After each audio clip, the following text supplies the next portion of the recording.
मैं एक बार दोबारा से आप लोग को रिकैप देता हूँ, मैंने क्या बताया अभी। क्वेश्चन नंबर 14, अभी रिकॉर्डिंग बंद हो गई थी। क्वेश्चन 14 हमने करवाया अभी आपको। इसमें हम एनर्जी निकाल रहे थे। हमें पावर दिया था और टाइम दिया था। क्वेश्चन ने कहा था हमें एनर्जी निकालनी है।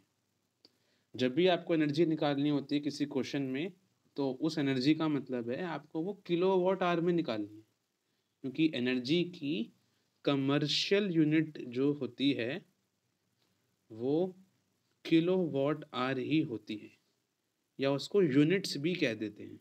यूनिट्स, यूनिट नहीं, यूनिट्स ऐसे लगाना होता है। तो हमने पावर को टाइम से मल्टीप्लाई किया और आंसर निकाला।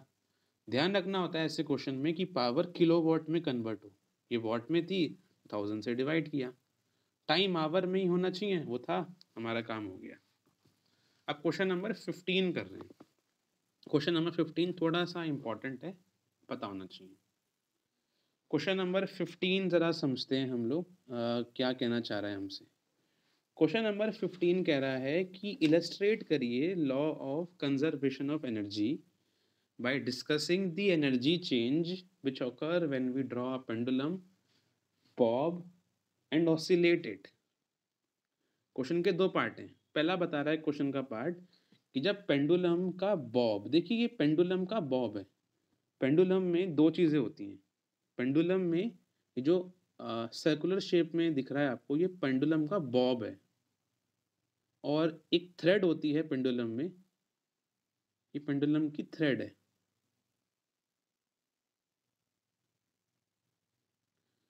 तो क्वेश्चन ये कह रहा है कि जब हम पेंडुलम को ऑसिलेट करवाते हैं, ऑसिलेट मतलब पेंडुलम को हम आगे और पीछे लेकर आते हैं, ऐसे जब पेंडुलम को वाइब्रेट करवाते हैं, तो यहाँ पर आपको law of conservation of energy explain करनी है कि क्या वो law of conservation of energy का फिनोमिना एप्लीकेबल है कि नहीं है।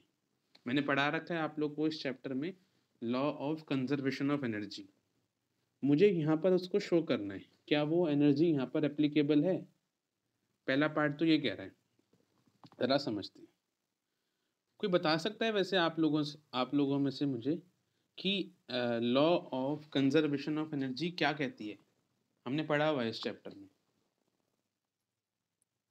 हम लोगों ने इस चैप्टर में आपको ये प्रूव करवाया था, एक एक एग्जाम्पल के थ्रू मैंने आपको करवाया था कि अगर मैं एक बॉल को, एक ऑब्जेक्ट को एक एच हाइट से नीचे ड्रॉप करवाता हूँ, तो जैसे जैसे वो नीचे गिरेगा, यहाँ पहुँचेगा, और फाइनली जब ये एकदम नीचे पहुँच जाएगा, तो हर पॉइंट पे इसकी एनर्जी फिक्स रहती है। जितनी एनर्जी यहाँ पर है उतनी एनर्जी यहाँ पर भी होगी और उतनी यहाँ पर भी होगी। और यही है लॉ ऑफ एनर्जी कंजर्वेशन, कि एनर्जी हर पॉइंट पे कांस्टेंट होती है, या sum of the kinetic energy plus sum of the potential energy is always constant. तो अगर क्वेश्चन ये आता कि एक ऑब्जेक्ट फ्री फॉल कर रहा है, नीचे गिर रहा है, तो उसके लिए तो आप शो कर सकते थे, मैंने आपको लिखवा रखा है कि अगर कोई बॉडी नीचे गिरती है एक हाइट से, फ्री फॉल करती है, तो वहाँ पर कैसे ये लॉ एप्लीकेबल है। बट क्वेश्चन ये नहीं है कि बॉल नीचे गिर रही है, क्वेश्चन आ गया पेंडुलम का।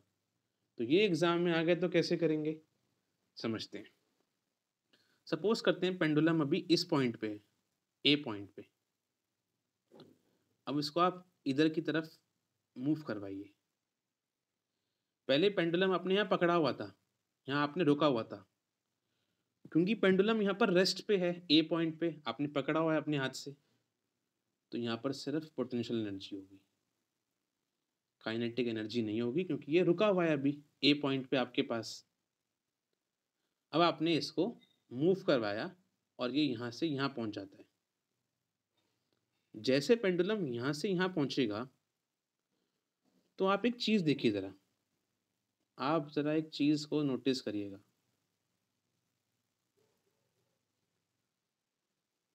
आप एक चीज़ नोटिस करिए कि पेंडुलम पहले एक हाइट पे था, एक हाइट पे था ए पॉइंट पे, तो इसके पास पोटेंशियल एनर्जी थी। देख रहे हो आप, एक हाइट पर है ना, एक एच हाइट पे ऊपर है ये पेंडुलम, जब यहाँ पर था, तो इसलिए ए पॉइंट पे इसके पास पोटेंशियल एनर्जी थी। अब जब ये पेंडुलम मूव करते हुए इधर आ रहा है, तो इसकी हाइट कम हो रही है, इसीलिए इसके पास अब क्या बचेगी, बी पॉइंट पे मान लेते हैं इसके पास अब काइनेटिक एनर्जी होगी। यहाँ पोटेंशियल थी, यहाँ काइनेटिक एनर्जी आ गई, क्योंकि इसकी हाइट देखो नीचे आते आते कम हो रही है। अब जैसे ही ये बी पॉइंट से आगे और जाएगा, तो आप देखिए ये दोबारा से हाइट ऊपर जा रहा है, तो सी पॉइंट पे इसके पास सिर्फ और सिर्फ पोटेंशियल एनर्जी होगी।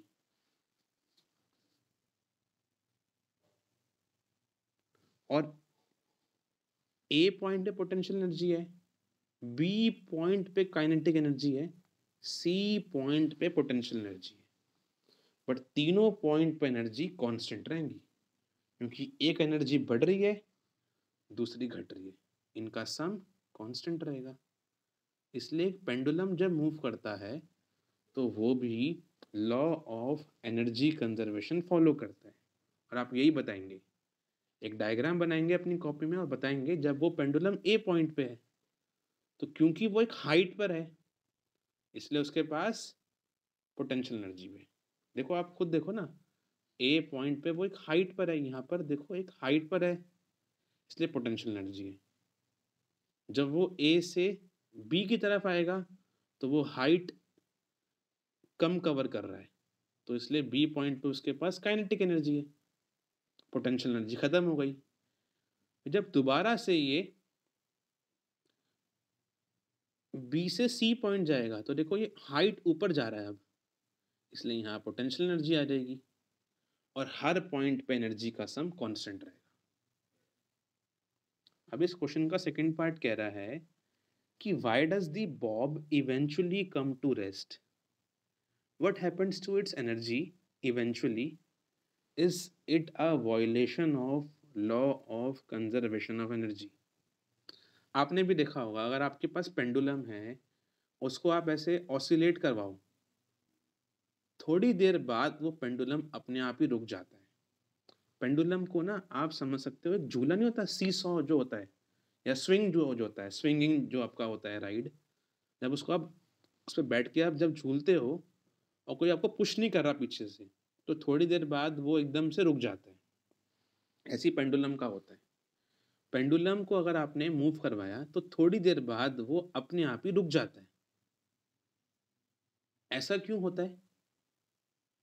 क्या यहाँ पर लॉ ऑफ एनर्जी कंजर्वेशन की वायलेशन है क्या?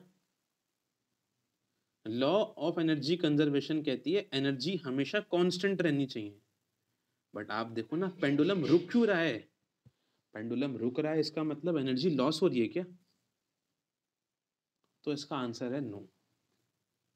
मैंने बताया था पहले भी कि ये लॉ कभी भी वायलेट नहीं हो सकता, ये लॉ हमेशा एप्लीकेबल है हर जगह पर।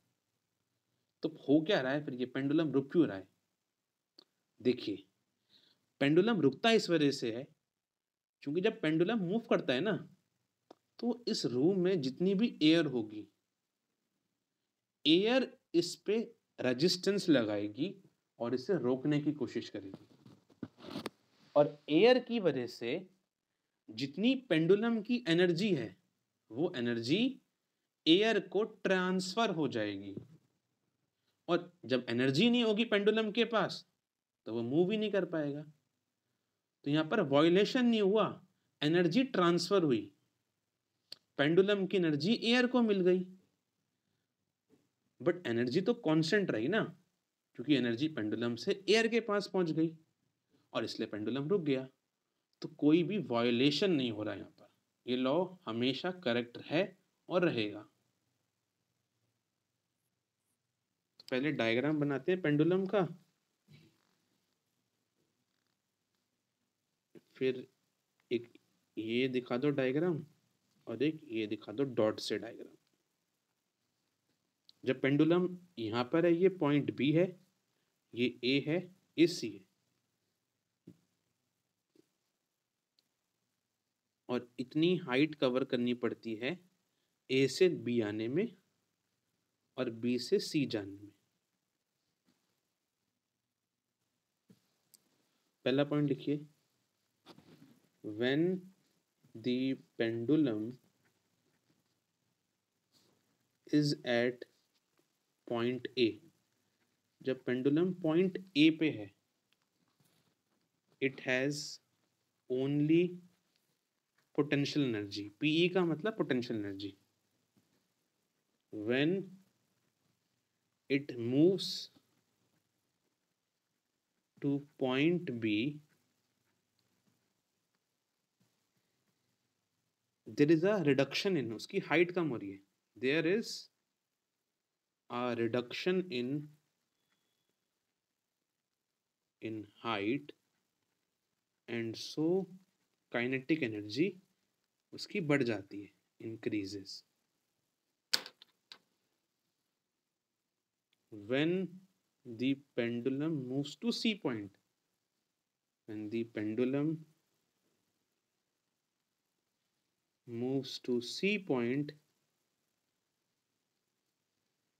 वो दोबारा से एक हाइट कवर करता है, it covers h height and so potential energy C point पे increase कर जाती है। पहले इतना लिखिए और हम आखिरी में लिख देंगे कि इन सब का सम, पोटेंशियल और काइनेटिक का सम हमेशा कांस्टेंट रहता है, इसलिए ये लॉ एप्लीकेबल है। आखिरी में लिख देंगे आप, and hence the sum of kinetic energy and potential energy remains constant, therefore law of conservation of energy is followed, ये लॉ फॉलो हो रहा है। ठीक है, अब इस क्वेश्चन का सेकंड पार्ट, कि पेंडुलम रुक क्यों जाता है फिर एयर की वजह से। सिंस एयर रेजिस्टेंस, ये पेंडुलम रुक क्यों रहा है, since air resistance is present विच, जब एयर रेजिस्टेंस होगी तो वो क्या करेगी, पेंडुलम की एनर्जी ले लेगी, विच absorb energy of pendulum and it stops, और वो रुक जाता है। Since the pendulum has transferred its energy, क्योंकि पेंडुलम ने यहाँ पर अपनी एनर्जी ट्रांसफर करी है, पेंडुलम की एनर्जी लॉस नहीं हुई है, so there is no violation of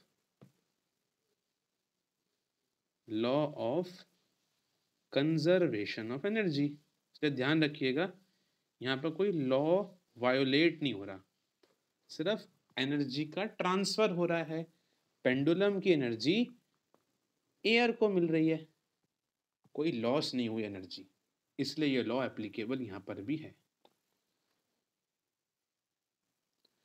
question number 16 कह रहा है कि मेरे पास एक ऑब्जेक्ट है, उसका मास m है और वो v वेलोसिटी से आगे चल रहा है, कितना मुझे वर्क करना पड़ेगा उस पे ताकि वो जो चल रहा है वो रुक जाए। देखिए, आपको मैंने पढ़ा रखा है, जब एक बॉडी के पास m मास है और वो v वेलोसिटी से मूव कर रहा है, तो बेसिकली उसके पास काइनेटिक एनर्जी है हाफ mv², क्योंकि जब हम मूव करते हैं तो हमारे पास काइनेटिक एनर्जी होती है। क्वेश्चन कह रहा है कि कितना मैं वर्क करूं ताकि वो स्टॉप हो जाए। स्टॉप का मतलब उसकी वेलोसिटी जीरो करनी है मुझे। कैसे कर सकता हूं मैं? इसकी वेलोसिटी ज़ीरो करने के लिए जितनी काइनेटिक एनर्जी है उसकी, मैं उतना ही नेगेटिव वर्क करूँ। नेगेटिव मतलब देखो, आपने भी देखा होगा जब आपके पापा कार चलाते हैं और वो कार आगे चल रही है, कार रोकनी होती है तो क्या करते हैं वो उतने ही स्पीड से, उतनी ही एनर्जी से ब्रेक अप्लाई करते हैं। वही तो क्वेश्चन है ये। जितनी एनर्जी है इस बॉडी के पास, उतना ही मैं वर्क करूं, बट वो नेगेटिव वर्क होना चाहिए, क्योंकि उसको रोकने के लिए अपोजिट वर्क करना पड़ेगा मुझे। ये चल आगे रहा है तो ब्रेक पीछे की तरफ लगना चाहिए, तभी तो रुकेगा ये। इसीलिए जितनी एनर्जी है उतना ही वर्क करो, बस नेगेटिव। नेगेटिव इसलिए क्योंकि वो पीछे की तरफ उसको रोकेगा, रुक जाएगा ताकि वो समझ। तो यही आंसर होगा आपका। अब आंसर लिखेंगे, the work should be equal and opposite to the energy of the body so that it can stop, ताकि वो स्टॉप हो सके। तो कितना वर्क करना पड़ेगा मुझे? -12 mv², तभी तो उसकी वेलोसिटी जीरो होगी। और आप खुद चेक भी कर सकते हो, देखो इसको कैसे चेक करोगे। उसकी एनर्जी कितनी थी? ½ mv² थी। आपने इतना वर्क कर दिया, -12 mv²। इन दोनों को ऐड करो, उसकी नेट एनर्जी कितनी हो जाएगी अब? ज़ीरो। देखो रुक गया वो। तो ये वर्क करना है आपको, ये लिखिए और ये दिखा दीजिए आखिरी में।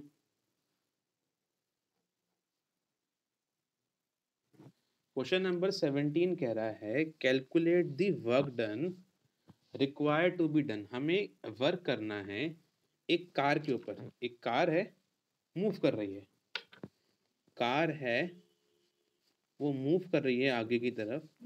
इसका मास कितना है कार का? 1500 kg। कार की वेलोसिटी कितनी है? 60 km/h। कितना वर्क करोगे ताकि कार रुक जाए? अभी तो बताया। जब वेलोसिटी होती है हमारे पास, तो वेलोसिटी से हमारे पास काइनेटिक एनर्जी आती है। आप इस क्वेश्चन में काइनेटिक एनर्जी निकाल लो, ½ mv²। जितनी काइनेटिक एनर्जी आएगी उसको उतना ही आपको वर्क करना है, बट नेगेटिव। पीछे दिखाया ना मैंने, जितनी एनर्जी है हमारे पास ½ mv², उतना नेगेटिव वर्क कर दो, तो नेट एनर्जी जीरो हो जाएगी हमारी और हम लोग स्टॉप हो जाएंगे। कुछ नहीं करना है इस क्वेश्चन में, आपको बस काइनेटिक एनर्जी निकालनी है, तो आपका बॉडी रुक जाएगा। तो क्या ये क्वेश्चन होमवर्क में हो सकता है ना? बस ½ mv² निकाल के माइनस लगा देना उसके आगे, उतना वर्क करना होगा। हाँ, एक चीज ध्यान रखना, ये किलोमीटर में दे रखी है, इसे मीटर में करना है। कैसे करोगे? 1000 से मल्टीप्लाई और आर को चेंज करने के लिए 60 × 60 से डिवाइड, तो ये हो जाएगा कन्वर्ट मीटर पर सेकेंड में। क्वेश्चन नंबर 18 तो बहुत आसान है। क्वेश्चन नंबर 18 कह रहा है कि आपके पास 3 केसेस हैं और तीनों केस में एक बॉडी पे फोर्स लग रही है और वो कुछ डिस्टेंस कवर कर रहा है। आपको बताना है तीनों डायग्राम और बताना है कि वर्क किस केस में पॉजिटिव है, नेगेटिव है और जीरो है।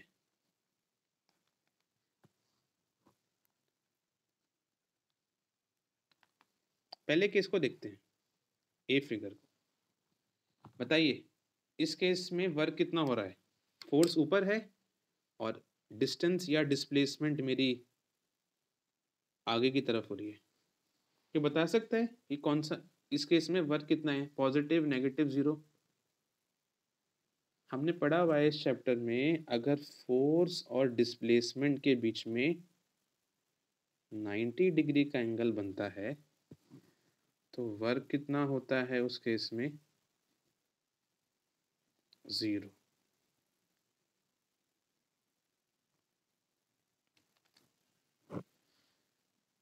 परपेंडिकुलर है फोर्स और डिस्प्लेसमेंट तो वर्क 0 होगा ही। केस भी यहाँ पर क्या है? वर्क पॉजिटिव, नेगेटिव 0 क्या? पॉजिटिव। क्यों? अगर फोर्स और डिस्प्लेसमेंट दोनों सेम डायरेक्शन में होते हैं तो पॉजिटिव वर्क होता है।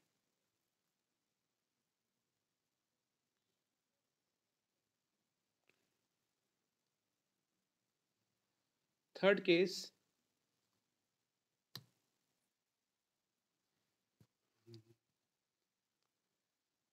नेगेटिव वर्क, क्योंकि फोर्स और डिस्प्लेसमेंट दोनों अपोजिट डायरेक्शन में। As force and displacement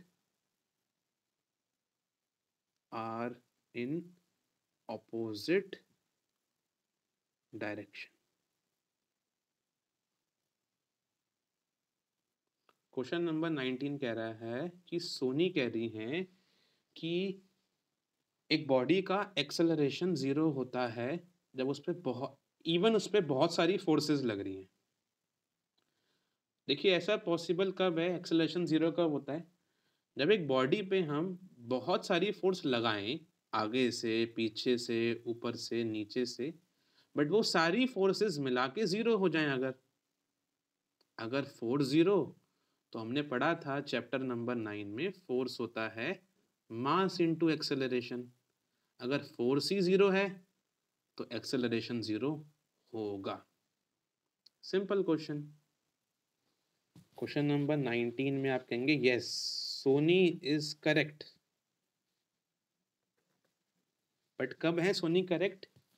if all the forces are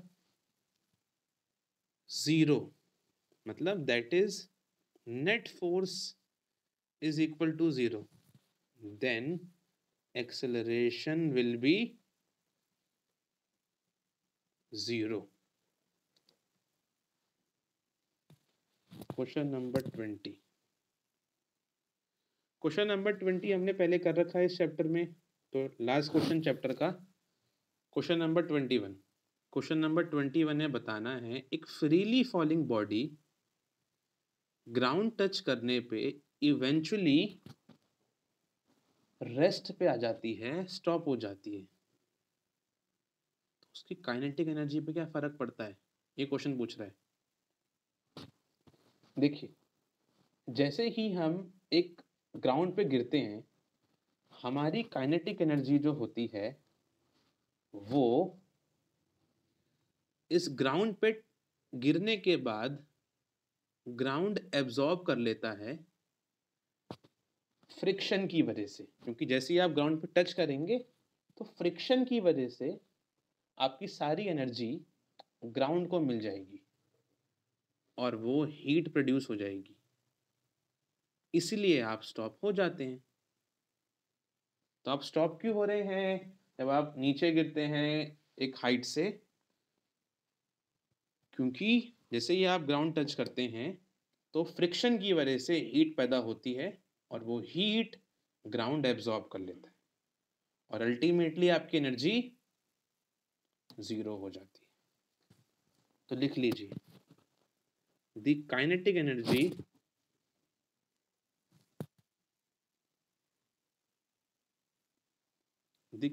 energy is consumed by ground in the form of heat। कैसे? As when the body fall, due to friction,